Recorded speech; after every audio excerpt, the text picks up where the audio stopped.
Susunod mga kababayan, ano nga ba ito? Ito na, Marcoleta. Yung inaantay ninyo mga kababayan, nako po, si Marcoleta, kaya pala mga kababayan na kung makapagtanggol sa mga diskaya, ay ang kanyang asawa ngayon nako, Diyos niyo Marimar mga kababayan, oo, asawa ni Marcoleta, natagpuang may kaugnayan pala sa mga diskaya. Hala, Diyos mio Marimar. Oo, ito. Ay, mga kababayan, si Dado. Nabuhay si Dado. Saglit lang ha, silipin ko lang si Dado. Ha, mga kababayan. Nag-live si Dado ngayon. Di ba, matagal-tagal itong walang live si Dado. Oh, nakita, nag-live. Mag-unite ang Marines sa unit. Semper Pi nga eh. Ayan na naman si Dado, nagkwento na naman ng kabutbutan. Wag na. Dito tayo kay Marcoleta. Nabisto ang koneksyon ng asawa ni Senador Rodante Marcoleta sa insurance company ng mag-asawang Curly at Sara Diskaya. Alam, may insurance company. Agency, kabilang pa sa top 10 insurance company sa bansa. Hindi lang pala mga kababayan, ang mga negosyo pala ng mga diskaya, hindi lang pala construction firm. Meron pa pala silang insurance company. Ang mga kababayan, kaya pala tudo tanggol itong si Marcoleta kasi meron pala itong conflict of interest. Nako, kaya pala. Ulitin ko lang Nabisto ang koneksyon ng asawa ni Senador Rodante Marcoleta sa insurance company ng mag-asawang Curly at Sara Diskaya. Nako, kaya pala ayaw ipabalik ang pera Kasi baka malaki-laki na or kasosyo nila sa negosyo itong insurance company. Kapag kinuha ang pera ng mga diskaya, sinong hahabulin ng mga nag-apply doon? Nako, sana pangalanan ito kung anong insurance ito para ma-withdraw na natin yung mga pera. Ako pa naman, kasali pa naman ako sa PhilAm Life. Nako, at Insular Life. Nako, wag lang St. Peter ha. Nako, ano kaya ito mga kababayan? Ano kayang insurance company ito at pang-10 daw ito sa pinakakilalang insurance company sa Pilipinas? Nako po, ito na. Ang naturang insurance agency, kabilang pa sa top 10 insurance company sa bansa. Nako! Ito ang Agenda Weekend Report ni Hannity. Nako! Konektado ang asawa ni Senator Rodante Marcoleta sa mga insurance na ginamit ng mga diskaya. O anong insurance kaya ito mga kababayan? At konektado pa. Wag lang Sun Life. Nako, sabi ni Ma'am Ginger T. Alam niyo sa totoo lang mga kababayan, kung ang insurance na ito ay malalaman ng taong bayan na pagmamay-ari ito ng mga diskaya, malamang sa malamang wiwithdrawin at isa ito sa mapipraise. Kawawa naman yung mga nagpapa-insure dito. Kawawa po mga kababayan. Kung ano mang insurance ito, nako po, ito pa. Batay sa notarized acknowledgement na nakalap ng Bilyonaryo News Channel. Personal na humarap noong 2022 ang kontratistang si Sara Diskaya at ang regional manager ng Stronghold Insurance para sa isang bond obligation ng kumpanya. Strongholds Insurance pala ito. Oo, company incorporation na nasa Makati. Sino po ang nag-i-insure dyan sa Strongholds? Naku po, pagmamay-ari daw ito ni Diskaya at naku po, Cagayan de Oro City La Arnie Pearl R. Naku po, eto na, Strongholds. Nakalista mismo sa Board of Directors ng Stronghold Insurance si Mrs. Edna Marcoleta, asawa ng senador. Isa daw sa ng Strongholds Insurance ay ang asawa ni Marcoleta. Nakalista mismo Board sa of Directors ng Stronghold Insurance si Mrs. Edna Marcoleta. Kaya pala mga kababayan, eto na. Ito yung patunay mga kababayan, paano mo masugpo ang korupsyon kung ang mismong nag-iimbestiga ay kasabwat? Paano masusugpo ang problema ng Pilipinas sa korupsyon kung ang mismong mga nag-iimbestiga ay tinatakpan nila? Nako po, ito pa. Asawa ng senador. Sa 2025 committee composition ng kumpanya, chairman siya ng audit committee at miyembro ng corporate governance at related party transactions. Kabilang din si Edna Marcoleta sa 2023 board of directors. Kabilang ang asawa ni Marcoleta sa 2023 Board of Collectors. Naku mga kababayan, Edna Marcoleta, nanay nung congressman, asawa ni Marcoletang senador. Kita ninyo? Kita ninyo? Mga kababayan? Ayan na nga ang sinasabi ko sa inyo. Mahirap talaga magtiwala. Mas magtiwala tayo sa ICI ni PBBM. Sa ICI na lang tayo magtiwala. Wag na sa Kongreso, wag na sa Senado. Kasi nagtatakipan dyan eh. Sabi ko nga sa inyo eh. Magtatakipan lang yan dyan. Magtatakipan yan dyan.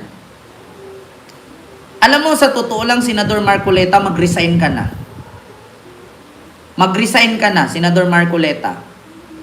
Hindi na maganda.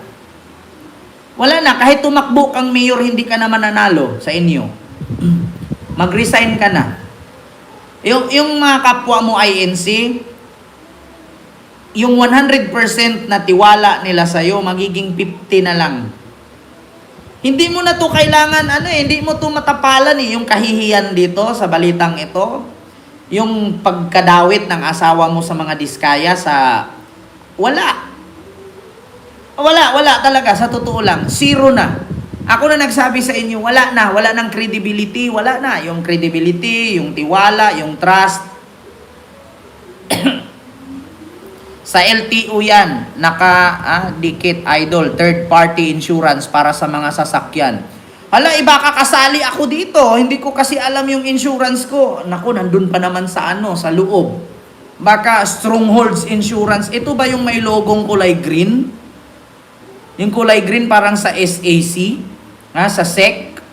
Naku, baka sa sasakyan ko to. Diyos mio Marimar. Continue. Ang Milestone Guarantee and Assurance Corporation. Elected siya bilang non-executive director. Ito sabi ni March 2021, hala, Stronghold Insurance ang sasakyan namin, delikado pala, may connect. Kaya nga alam ko, Stronghold din yung sa akin Yung sa motor, alam ko sa motor ko, parang ganon. Kasi di ba ang iba, kapag mag-renew ka ng registration mo sa motor, yung iba kumukuha, di ba sa Imloelier, sa Cebuana, alam ko Stronghold ito ang sa akin. Insured kami niyang Stronghold. Yan ang sasakyan ng kotse. Alam ko lahat sa sasakyan, lahat talaga Stronghold. Kasi ako, direct ako minsan nga nagpapa-fixer na, kasi may kakilala kasi ako sa LTO. Actually, hindi naman siya fixer. Sa loob talaga siya mismo. Nagbibigay, minsan binibigyan ko siya 1,000 para hindi na ako pipila, siya na lang mag-abot. Pero alam ko, Stronghold yun sa Stronghold yung hindi siya life insurance sa Stronghold ng mga naka-insured. Nako, patay tayo nito. Noong 2016, nakalagay din sa records ng kumpanya ang kanyang affiliation sa Congressional Spouses Foundation Incorporated noon. Nako. Noong panahong kongresista pa si Marcoleta sa Sagip Party List. Hala. Ang Milestone Guarantee and Assurance Corporation ang naglabas ng retention money bond noong 2024 Nako. na nagkakahalaga ng 19.29 million para sa Elite General Contractor, kumpanya ng mga diskaya. Ang bond ay kaugnay ng flood mitigation maintenance. Sa totoo lang ako din, alam ko yung Stronghold din yun Saglit lang mga kababayan, hanapin ko yung sa akin. Pakita ko sa inyo. Alam ko Stronghold yun.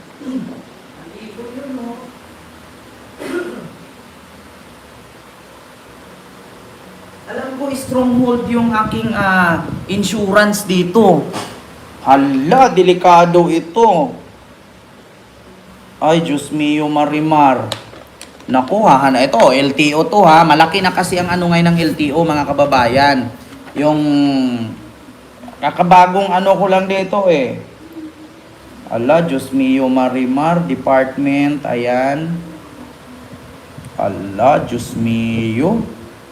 Ano kaya tong ano dito?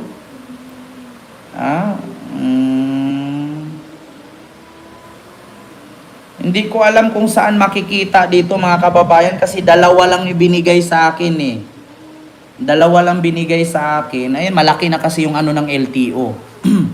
Ayun, dati pina-insure ka mga tao ka sa Security Stronghold Insurance. Matagal na yan pero ila ring nangyari 1995 pa. Nako, delikado ito mga kababayan. Nako, sa mga nagpaano dyan sa Stronghold. Ala, Diyos ko, magkano pa naman bayad ko dito? Mahigit kumulang, 379 pesos. Tapos, ala, hindi ko alam dito mga kababayan. Saan ba makikita dito yung insurance nito? Nako, ako pa naman Subaru at saka Mustang. Oo, dalawa pa naman yung aking pa-register. Alam ko, Stronghold yun eh. Kasi yung una ako tapos may isa pa yung kulay green. Yung sa motor naman, iba yun. Pero parang ganun lang din yun eh. Ala, Stronghold kasi ang lakas ng kapit. Hala. Separate ang insurance sa vehicle, Kent, diba? Opo, iba yung sa motor, iba yung sa sasakyan. Pero alam ko, iisa lang lahat yun eh. Oo, nako. Kinuha ko pa naman doon. Katagal-tagal na.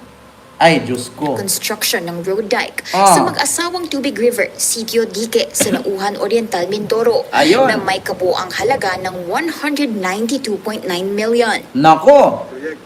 Ang parehong project ang pinuntahan ng team ni Senate President Pro Tempore Panfilo Lacson na completed naman sa DPWH website pero wala namang makikita on the ground.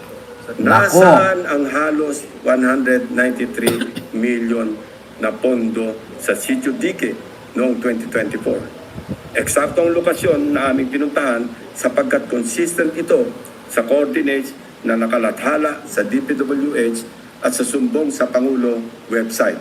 Nako, mga kababayan. Diyos ko, kawawa. Halos pa naman lahat ng sasakyan dito sa Pilipinas na nakaano sa LTO, mga direct. Yung iba, tinuruan ako, ang sabi sa akin, kumuha daw ako sa M. Luwilier daw, or di kaya sa Cebuana. Paano yung sa sasakyan? Didiretso yun direct yun Naku, patay. Napatay talaga. Lahat halos ng mga sasakyan sa Pilipinas, nandiyan naka-insured. Naku, paano to?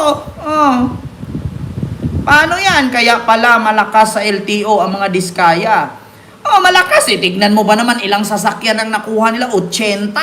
40 ang sa kanila, 40 ang sa mga worker. Tragis na yan. Tignan ko din insurance ng motor namin. Every year papalit sa LTO. Akin, walang palit-palit ang motor ko. Dire-diretso yan Ilang taon na yung motor ko. Diyos mio marimar. Nako! Guni-guni o guni-guni? Ang bayan ng Nauhan Oriental, Mindoro ang isa sa mga kinall out nila. Paano pa makakuha kung may mga accident insurance yung makukuha? Naka-praise na nga ang pera ng mga diskaya. Ang pera na to nasa mga diskaya na punta. Naku po. Dahil sa laki ng pondo sa flood control, pero laging binabaha. May ilan pang di umano'y Agila projects sa Nauhan na galing sa congressional insertions. Ang Agila ang isa sa initiatives ni Oriental Mindoro Representative Arnan Panaligan. Nahugot daw ang mga ito sa unprogrammed funds na hindi naman Hindi lang taong bayan ang apektado sa pagnanakaw nila sa tax, pati ang insurance ng mga sasakyan. Ay, Diyos mio marimar, halos lahat ng tao ngayon sa Pilipinas may motor, may sasakyan. At halos lahat yan may insurance kasi hindi ka po pwede magparehistro sa LTO nang walang insurance. Kailangan kumpleto, parte ng requirements yan. Mapamotor man o mapasasakyan. Walang takas. Ang galing makaisip, no? Ang galing makaisip ng negosyo. Halos lahat ng tao kumukuha niyan Kaya nga stronghold Diba? Ang lakas, ang talino nitong mga diskaya. Sa totoo lang, ito yata yung mga naambunan ng utak ni Albert Einstein. Siguro ito si Sarah at si Curly, ito nakainom yata to ng ihi ni Albert Einstein naambunan. Apakatalino. Kaya naging bilyonaryo. Di ba? Oh, napakatalino. Biruin mo. Hindi ka lugi. Bakit? Araw-araw ang tao nag-i-insured. Araw-araw ang tao nagpaparehistro. So, lahat ng mga dumadaang rehistro sa kanila. Kita mo, stronghold ang pinaka, yan eh. Diyos ko po. Stronghold, halos lahat. At Hala. madaling ma-access ng mga Ah. kongresista. Kung saan may multimillion projects, dumadapo ang Agila. May agila pa Pero lubog pa rin sa baha ang nadadapuan ng agila. Di ba? Kung saan-saan may project ang agila. Pero yung bawat nadapuan ng agila, walang project, lubog pa rin sa baha. Una nang itinanggi ni Panaligan ang involvement sa mga implementasyon sa maanumalyang proyekto sa lalawigan. Spotted si Panaligan noong 2024 sa isang ribbon-cutting ceremony ng Stronghold Insurance sa Di ba? Kita ninyo? Stronghold implementasyon Insurance. sa maanumalyang proyekto Oh. sa lalawigan. Spotted si Panaligan noong 2024 sa isang ribbon-cutting ceremony ng Stronghold Insurance. Oh. Calapan branch. Oh, saan ba tong Calapan? Mindoro ba to? Stronghold. 'Di ba? Oh, sabi ko nga sa inyo mga kababayan, paano ka ngayon makakuha ng hustisya kung ang mga nag-iimbestiga ay kakampi din at kasabwat din? Mindoro, kung saan nag-expand ang kanilang branch. Nako. Matatanda ang nagtalo na noon sina Lacson at Marcoleta hinggil sa Diskaya couple na iminungkahi ni Marcoleta na isa ilalim sa Witness Protection Program. Nako. Hindi ito pinirmahan ng DOJ at ng Senate President. Oh, kaya pala galit-galit si Marcoleta na hindi pinirmahan ni Tito Sen na gawing witness protection sa witness protection program ang mga Diskaya. Kasi nga pinoprotektahan niya kasi nga sabit yung asawa. Ala, patay ka diyan Marcoleta. Laking problema nito. I am not protecting them. Mabuti sinabi mo yan, Mr. Chair. I am not protecting. Sa kasalukuyan, no comment si Senador Marcoleta sa tanong kung may conflict of interest ba sa involvement ng kanyang asawa. Sa ngayon, revoke na ang lisensya ng mga kumpanya ng Discayas. Oh, revoke na ang mga lisensya ng kumpanya. So paano yung mga insured doon? Napatay! Protected witnesses sila at under evaluation ang paghiling na maging state witnesses. Nako. Para sa Agenda Weekend, Hannah Tia, Billionaire News Channel. Patay! Revoke na lahat ng lisensya ng negosyo. Pati Stronghold, damay! Nako po, Agila ng Davao, sisiw na lang sa Netherlands.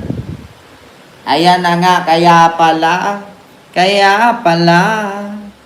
dawit pala ang iyong asawa dito sa issue ni Diskaya. Kaya pala,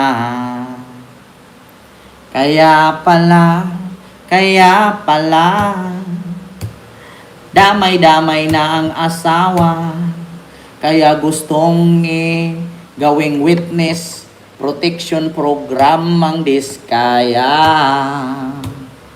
May kaugnayan ng asawa.